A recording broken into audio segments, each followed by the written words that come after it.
Mr. MegaManFan, welcome back to Genesis Does, and for the first time, I'm featuring an import cartridge. This is Tatsujin, or as it's better known in North America, Truxton. But there's a very good reason I picked up this version. You'll see that in just a moment here. But first, let me pop open this box and show you that it is complete.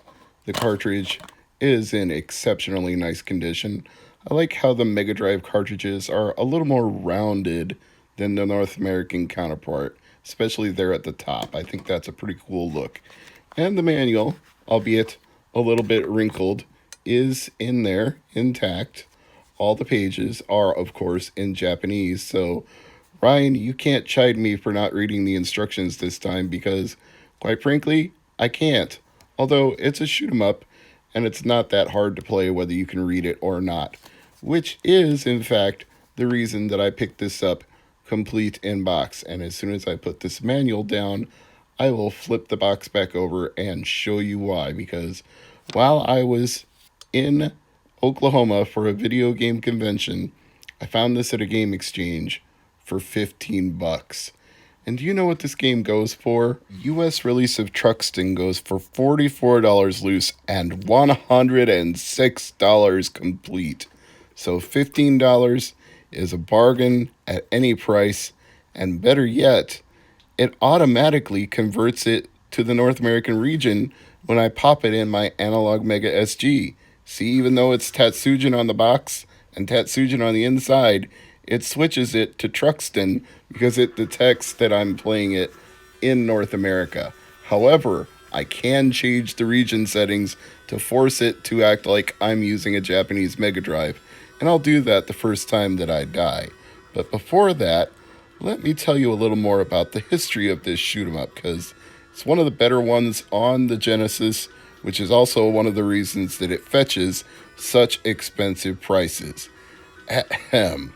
Truxton is a sci-fi themed, vertically scrolling shoot 'em up where players assume control of Tetsuo, flying the super fighter ship through 5 increasingly difficult levels, each with a boss at the end that must be fought in a last-ditch effort to overthrow the invading Gidans led by their boss, Dogorava. As vertical shooters go, the title initially appears to be standard.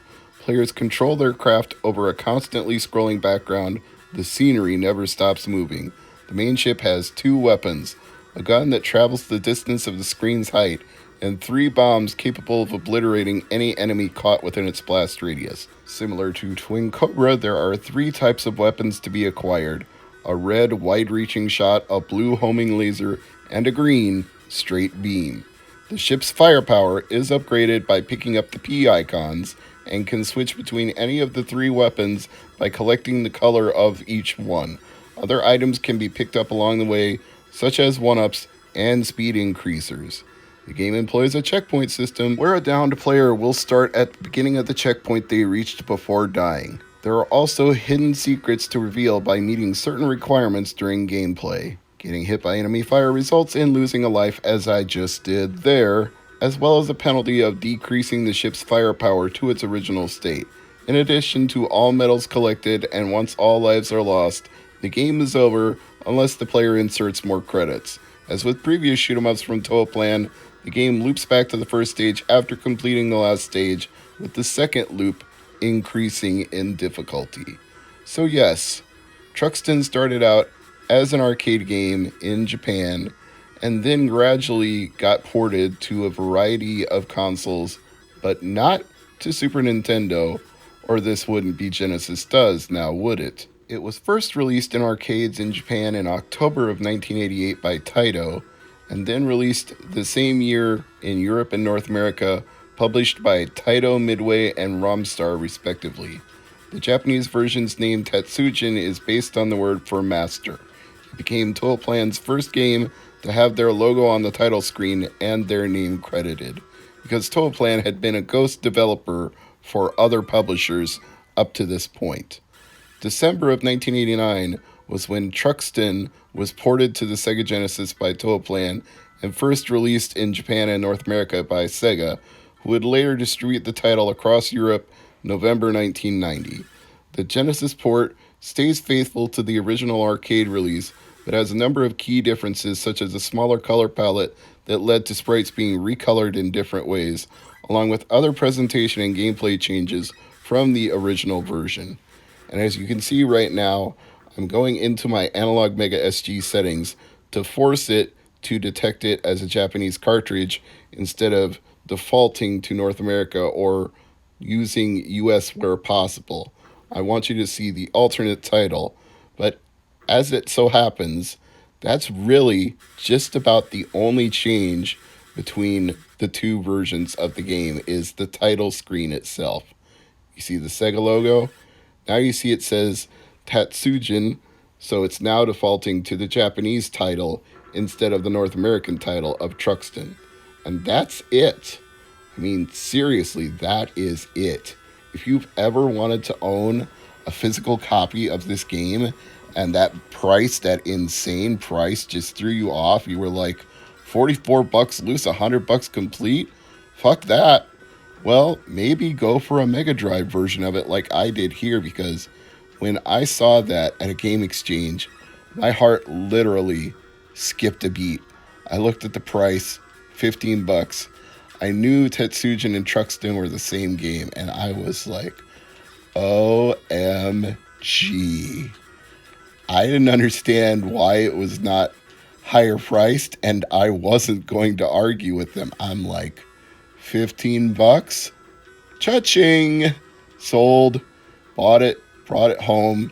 Didn't even have an Analog Mega SG at the time, but I did have a region cart converter so I could play the Wily Wars because I had a PAL copy of that. So I'm like, yeah, I got this region converter for my Genesis, so I can play this game.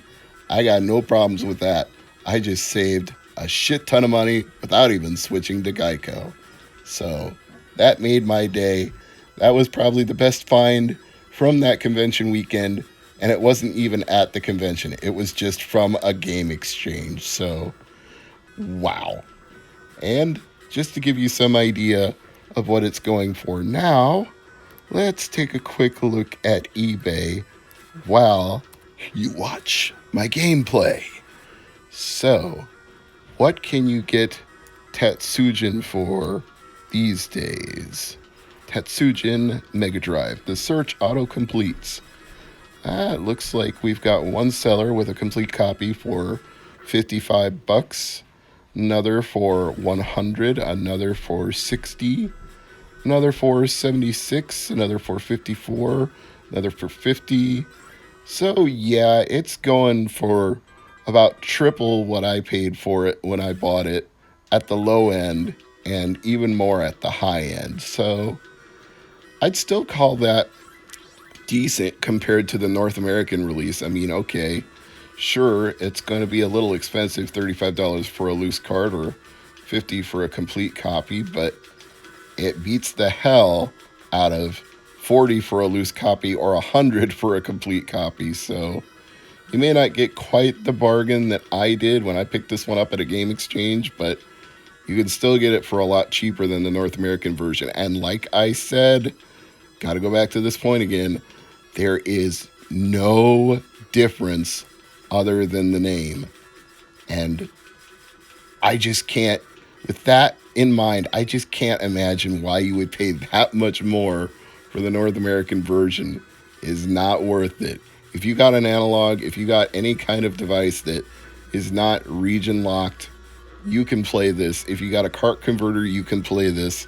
Whatever you have to do, get the Japanese version instead. But if you're still reluctant to shell out anywhere from $30 to $100, depending on which version of it you get, try it, emulate it, play it through an SD card, or do whatever you have to do, because this, quite frankly, is one of the most fun shooters on the Mega Drive, which is why it does command those prices these days, because this game is highly in demand, which is ironic because it actually was not that well received at the time. It got a 25 out of 40 from EGM. It got a 27 out of 40 from Famitsu. This is sort of a recurring theme. Not very many scores were that high. Mean Machines gave it 82%. Mega Drive Advanced Gaming gave it 78%. The Sega Magazine was one of the higher ratings at 88%. It seems to top out around there.